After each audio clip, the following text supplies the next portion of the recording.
Horror कहानियां थी। कौन थी वो? मैं 8 महीने की प्रेग्नेंट थी और अपनी डिलीवरी के लिए अपने मायके गई थी। माँ ने मुझे फोन पर बताया, घर के पीछे की तरफ जो खाली जमीन थी ना, वहां पर एक नया कमरा बनवा लिया है। इतने सालों के बाद जैसे ही अपने घर में कदम रखा, कुछ अलग सा लगा।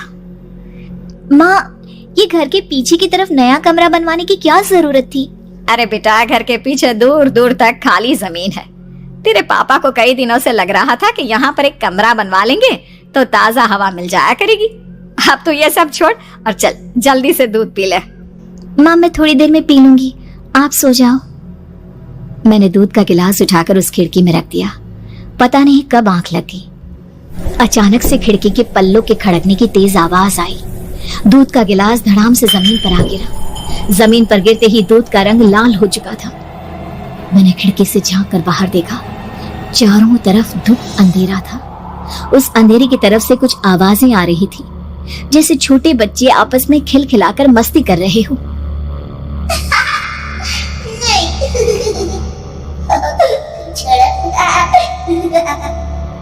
इतनी रात को इतने घनघोर अंधेरे में बच्चों की आवाज कैसे आ रही है? घड़ी में वक्त देखा तो ठीक 12 बजे थे। देखकर मैं सन्न रह गई। बुरी आत्माओं और भूतों की कई कहानियां मैं सुन चुकी थी। वक्त भी कुछ ऐसा ही था। ऊपर से मैं प्रेग्नेंट।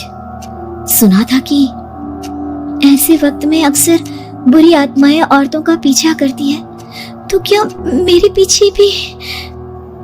पसीने से तरबतर बड़ी मुश्किल से, जैसे कांपते हाथों से मैंने उस खिड़की को बंद किया। जल्दी से जल्दी उस कमरे से बाहर निकलकर माँ के पास जाने के बारे में सोचा, लेकिन जैसे ही दरवाजे की तरफ पलटी, लगा कोई साया हवा की स्पीड से दरवाजे के सामने से गुजर गया।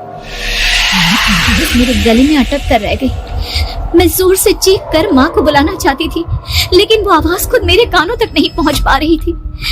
तो माँ तक कैसे पहुंचती?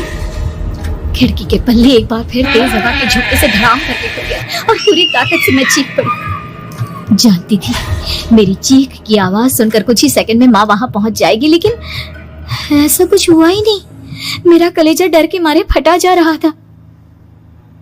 आखिर माँ ने मेरी आवाज क्यों नहीं सुनी? इतनी गहरी नींद में तो माँ कभी नहीं सोती। ठीक पीछे खुली हुई वो खिड़की। मुझ में इतनी ताकत नहीं बची थी कि मैं पलटकर उस तरफ देख भी सकूं। हवा का एक सनसनाता हुआ झोंका उसी वक्त मेरे कानों से आकर टकराया। लगा जैसे किसी ने दबी हुई आवाज में धीरे से मुझसे कहा, चली जाओ यहाँ से। मैंने दोनों हाथ अपने कानों पर रख लिए और एक बार फिर ताकत लगाकर जोर से चीखने की कोशिश की। माँ! पापा! माँ! मेरी आवाज उस कमरे की दीवारों से टकराकर वापस मुझे ही सुनाई दे रही थी। जितनी ताकत के साथ मैंने चीखने की कोशिश की थी, कुछ ही देर बाद उससे कहीं ज्यादा तेज और दर्दनाक चीख मुझे सुनाई देने लगी। ये आवाज ठीक मेरे पीछे खिड़की से आ रही थी। वो आवाज मेरे कानों में पिघलते हुए लोहे की तरह गिर रही थी। उन आवाजों में हैवानियत थी। वो आवाजें किसी इंसान की नहीं है, इतना मैं समझ चुकी थी। कांप रहे हाथों से मैंने अंधेरे में कुछ ढूंढने की कोशिश की। तभी अचानक मेरा हाथ बेड पर रखी टॉर्च पर पड़ा। किसी तरह ताकत लगाकर टॉर्च का बटन ऑन किया, लेकिन ये क्या? सामने दरवाजे पर 3 छोटी लड़कियां खड़ी हुई थी। उनके हाथ में स्टील के चमचमाते हुए चाकू थे। मैं घबराकर लड़खड़ाई और पीछे की तरफ हटी, लेकिन तब तक वो मेरे पास आ चुकी थी। उनकी गर्दन टेढ़ी थी और उनके हाथों के वो चाकू मेरे पेट को निशाना बनाने को तैयार। मैं जोर से चीखी, नहीं, छोड़ दो मेरे बच्चे को, मत मारो, मत मारो, छोड़ दो मेरे बच्चे को। सोनाली, सोनाली, क्या हुआ बेटा? तू इतनी डरी हुई क्यों है? उठ बेटा, क्या हुआ? हड़बड़ाकर मैंने अपनी आंखें खोली। देखा तो दिन निकल आया था। माँ मुझे जगा रही थी। मेरा चेहरा पूरा पसीने से लथपथ था। क्या हुआ बेटा? तुमने कोई बुरा सपना देखा क्या?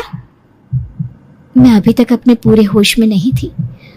वो मेरे बच्चे को मार देगी माँ। वो लड़की मेरे बच्चे को। मैंने घबराकर अपने पेट को छुआ।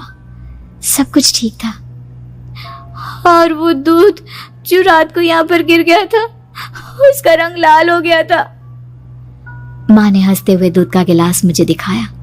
तुमने दूध पिया ही नहीं, पूरा का पूरा ऐसे ही रखा हुआ है। तुमसे कहा था ना सोनाली, सेहत के लिए लापरवाही ठीक नहीं बेटा। लेकिन मैंने तो सब कुछ अपनी खुली आंखों से देखा था। ये सपना कैसे हो सकता है?